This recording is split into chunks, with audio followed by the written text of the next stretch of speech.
A surprise appearance from the nominee herself on day 2 of the Democratic National Convention. Then Illinois Governor Bruce Rauner pushes for reform during his stop in the Quad Cities Tuesday. WHBF is local for you. This is Local 4 News this morning.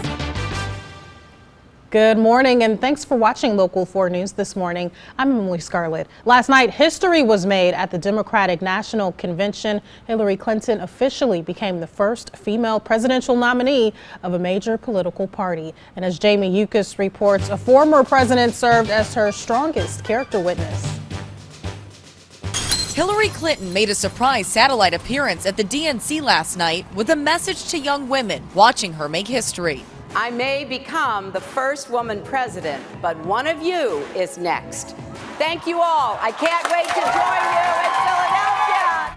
Moments before, former President Bill Clinton delivered a deeply personal address, during which he spoke about his partnership with his wife and called her a change maker. Hillary will make us stronger together. You know it because she spent a lifetime doing it. I hope you'll elect her. The former Secretary of State became the first woman to be nominated for president, with help from her former rival, Bernie Sanders. And I move that Hillary Clinton be selected as the nominee of the Democratic Party for President of the United States. After Clinton was declared the nominee, angry Sanders supporters walked off the floor. Not everyone is ready to support Hillary Clinton as the nominee, despite Bernie Sanders using roll call for his state of Vermont to try to unify the party.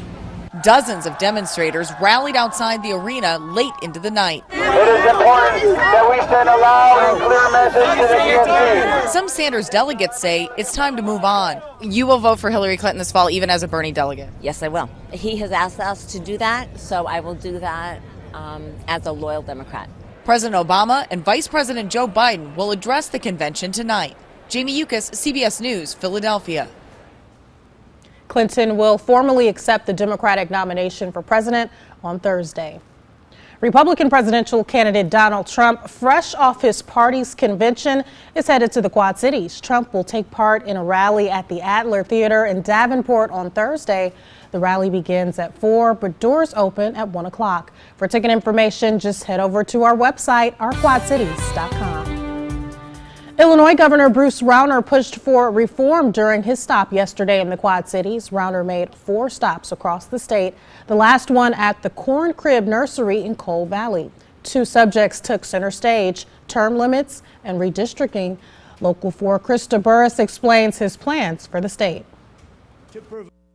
Governor Bruce Rauner wants to get term limits on the ballot. That way voters can decide how long lawmakers can remain in office. He's pushing for lawmakers to vote on a constitutional amendment in a fall veto session, but he's already getting some pushback from Democrats.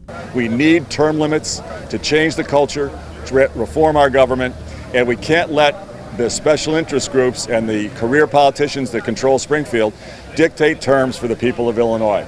Governor Bruce Rauner is on a tour of the state talking about redistricting and term limits. He's pushed these reforms since he got into office. Now he's trying to go about it using a constitutional amendment, allowing voters to decide. We're not taking on the challenges, the big challenges we have as a state. We're not getting balanced budgets. We're not growing our jobs. We are not getting the job done. It's because our political system is broken. It's not responsive to you. Governor Rauner says legislators should only be able to serve for 10 years, and statewide offices like his should be capped at 8 years. Democratic Representative Mike Smitty of Port Byron is against term limits. Our main focus has been and still should be the budget. And I think that he needs to recognize that these issues will wait until after the election. But Smitty says he's on board with redistricting reform. Politicians choosing their voters, the voters should be able to choose their legislators. And I've been fighting for that for a long time, and actually am supportive of that with the governor. Rauner says the time is now to change redistricting and how long state leaders can serve. The people deserve to have their voice heard, to be able to vote, decide for themselves whether we should have term limits or not. Get it on the ballot. Let the people of Illinois decide. Governor Rauner says if lawmakers got on board with term limits, it would be on the ballot in 2018. Representative Mike Smitty says Rauner should focus on more immediate issues like passing a full budget. Krista Burris, Local 4 News. Thanks, Krista. Rock Island is launching a new program to keep people in the city. The Home Ownership Made Easy program allows residents to buy lots for just $5. The buyer then has 6 months to begin construction. The program has no income restrictions. A Rock Island couple are the city's first investors. They happened to be talking to Brett, who's our CED manager, and he was talking to them about the program. And they said, hey, we own a business in Rock Island. You know, they own the True Value, and they live in Rock Island. They've lived here their whole life. They want to invest in Rock Island. So they said, we want to do some investing. We want to build a home. The mayor is hopeful first-time home builders will take this opportunity to settle in the city. Another city housing program is expanding. The Illinois Housing Development Authority has awarded more than $300,000 to Rock Island's Live, Work, Homebuyer program. The money would help nearly 50 Rock Island home buyers with their down payments and closing costs. The program supports home buyers looking to live near their workplaces. Today, Illinois State Police will join forces with local law enforcement to crack down on speeding. That's because today is Illinois Speed Awareness Day. Police will be out in full force looking for those going over the speed limit. According to Illinois State Police, in 2014, speed caused more than 30% of all fatal crashes in the state. That's a total of 348 deaths. They also say 37% of speed-related crashes result in injuries. Today, East Moline Police will team up with a pro basketball player for an event aimed at uniting the community. United We Ball was inspired by recent violence against police officers.